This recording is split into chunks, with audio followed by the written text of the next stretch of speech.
why is the high protein so important for also hormone optimization in the diet? A lot of the ancillary hormones, for example, peptide hormones or amino acid hormones, are literally synthesized based on the protein that's in the diet. So a lot of proteins like meat proteins are high in sources of methionine or cysteine or carnitine, which is just a peptide with two different amino acids in it. But your thyroid hormone is tyrosine that's changed over and changed into the thyroid hormone with iodine. And your dopamine is also tyrosine. Tryptophan, another amino acid common in many meats, but also just a lot of protein sources. And of course, some people do take tyrosine and tryptophan as a supplement, enforcing the idea that food is medicine. But tryptophan can form both serotonin and melatonin and many other hormones as well. What happens if you, let's say, did 20% of the protein intake per day? So you only did 40 grams of protein a day, I guess, as opposed to the 200. Mm-hmm. What would happen to your hormones, your muscles, your body, and your overall health with 20% as opposed to, a gram per pound of body weight? Yeah, and even compared to 0.4 or 0.5 grams per pound of body weight per day, 40 grams, that's pretty low. But if you have a decent amount of muscle mass stored up, and let's say you're intermittent fasting or you're on a fasting mimicking diet for fatty liver disease, in a short term, then it will have mild effects. But in a long term, it will have significant effects. Really? Not just because that there's building blocks, but there is think of it as the cascade of aging. And whether or not aging is normal or a pathology doesn't really matter because this cascade still looks. Dr. Pataki with the Mayo Clinic wrote an excellent article about 2 years ago. And you can see a chart in there, and at the top you have, increased calorie consumption, decreased protein consumption, sarcopenia and osteopenia, which is loss of protein in the muscle and loss of bone mass. And then you have a decreased metabolism, then you have metabolic syndrome and insulin resistance, diabetes and hypertension, and then you have all the diseases, the end diseases of aging like cancer. So what I'm hearing you say, high calorie diet, low protein diet is susceptible to having longer term health risks. Is that what I'm hearing you say? So if you're having just lots of sugars and calories consumption and you're having, a lower percentage of protein in the diet, it could cause potentially diabetes down the line. It could shorten your lifespan. Mm-hmm. Is that what I'm hearing correctly? Yeah. Along with that, you have metabolic syndrome and diabetes, and I would consider that the most common cause of hormone dysfunction that affects your insulin and your IGF-1, which is kind of a marker of growth hormone. It affects your SHBG, which binds all of your sex hormones. Well, actually, it just binds estrogens and androgens, not progestogens. But still, you're going to have a lot of downstream effects. On top of that, high carb, low protein diets are usually highly processed as well. Right. We call these foods high glycemic end product foods like chips, crackers, and cookies. Stuff's in bags and boxes, right? Yeah. It's really easy to eat. I don't really think it's anybody's fault, but it's just so darn convenient that people overconsume them. It's quick, it's fast, it's cheap, it's easy, tastes good, right? Yeah. At least it tastes good in the moment, but it doesn't necessarily feel good long term, right? Because then you start to feel sluggish, stressed, anxious, low energy, right? Yep. You're gaining the pounds, you're not burning your metabolism as much. So how does someone increase growth hormone in the body in terms of like the healthy growth hormone, not the cancerous side of things, but like the side that's going to make your body composition, your muscles bigger and stronger, look younger, that type of hormone? Yeah, so there's several ways that you can help increase growth hormone. Growth hormone's interesting because it has a very fast half-life, just minutes. And it has what's called pulsatile secretion. So growth hormone releasing hormone and also ghrelin, which most people are familiar with because it kind of makes you anxious and hungry, they help release growth hormone from the pituitary. And in just a couple minutes, it will act on various tissues, for example, the liver, to produce IGF-1, which when it's bound to its binding proteins has a half-life of maybe a week. So IGF-1 does a lot of the action of growth hormone. When you overconsume calories, it can help produce growth hormone. There are some amino acids that can somewhat help with growth hormone production since it is a peptide hormone, like arginine. But at the end of the day, a lot of it will just come down to how good is your sleep, since a lot of that pulsatile secretion of growth hormone happens during sleep. Which is why it's one of the pillars of your, the 6 pillars of hormone health, sleep.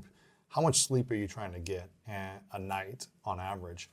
And how important is it for the quality of sleep to be there as well? Around 7 to 8 hours a night. Both quality and quantity are particularly important. I'm not a sleep scientist. There's lots of good ones out there. But when you're looking at sleep, even if you're one of the individuals that has a genetic predisposition to sleep very, very little, that can also affect your health, including your hormone health, especially over a long time.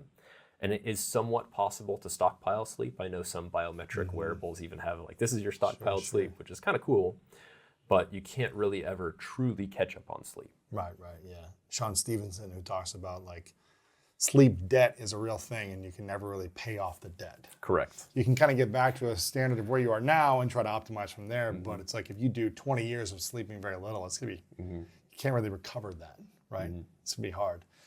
What do you focus on for yourself the most in terms of like the hormone you're trying to optimize? Or do you just try to look at it from a holistic approach of like living in these 6 categories on a daily basis? I suppose it depends on if you consider some amino acid based molecules hormones. For example, is dopamine a hormone? It's technically like a tyrosine based hormone. So that would be a one that I would put near the top of the list. Okay. But in general, again, hormone health, you want to figure out what's holding you back the most. Is it your androgen? Is it your estrogen? Some individuals, and I'm actually in this category as well, struggle with keeping estrogen high enough. Estrogen in both men and women, the average woman has about 4 times as much testosterone than estrogen. In both men and women, the lower your estrogen, the higher your risk of plaque buildup, the higher your risk of osteoporosis, and in general, the higher your risk that your coronaries are going to be occluded, which is a very common cause of morbidity and mortality in both males and females, but especially males. Okay, interesting. I want to complete the 5 foods. I'm going off the topic here. So you said fibers, proteins, omega-3s. What are the other 2 that you would recommend? Since we've covered our essential amino acids and our essential fatty acids and our fiber, which is almost always depleted, I would say these 2 are not as important.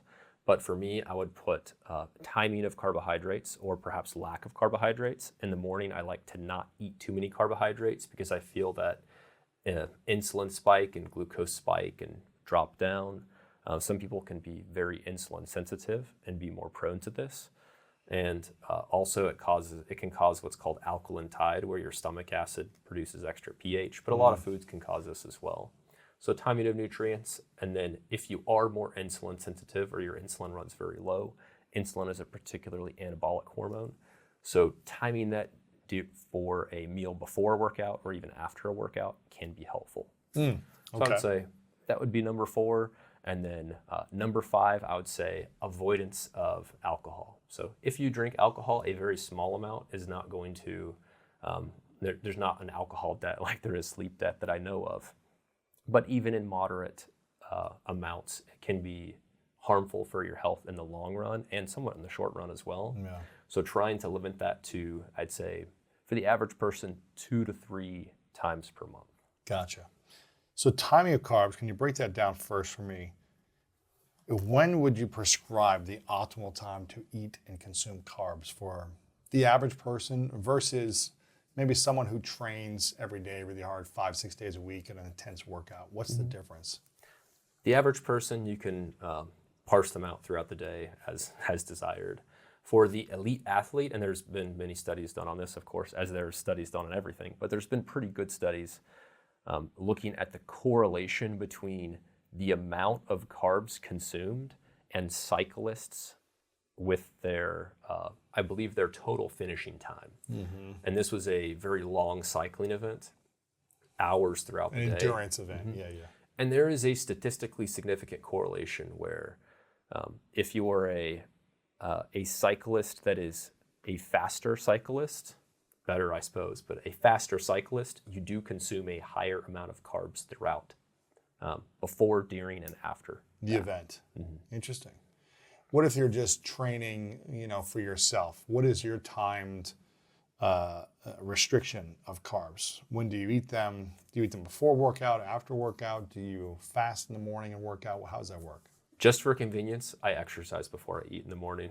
The Really? kids are asleep, and it's really just due to convenience, it's the only time that I can consistently do it without putting it off. You get up, you go work out, you don't, and then you eat something afterwards. Yeah. Do you wait a period of time after the body is, moving, or do you kind of have protein quickly after you work out? Immediately. I'm starving. There's obviously no anabolic window, but if you're hungry and your GI can tolerate it, then I don't see any reason why you couldn't eat right away.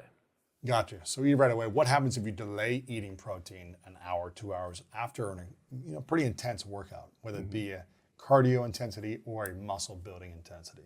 It could be marginally, statistically significantly worse for you, Really? but clinically significantly likely no difference. Gotcha. So it is better to consume protein within 30 to 60 minutes, let's say, after a workout. Only if you're fasted.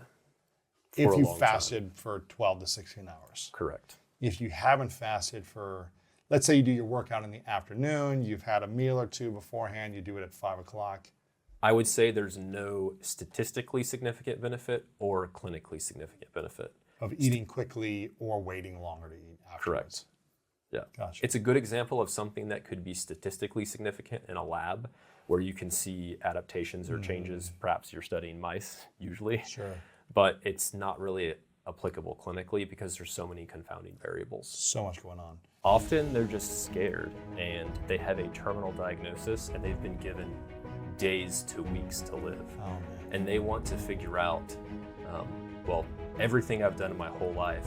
Perhaps they have regrets, perhaps they're glad that they've done things, perhaps they want to talk to their family members earlier rather than just at the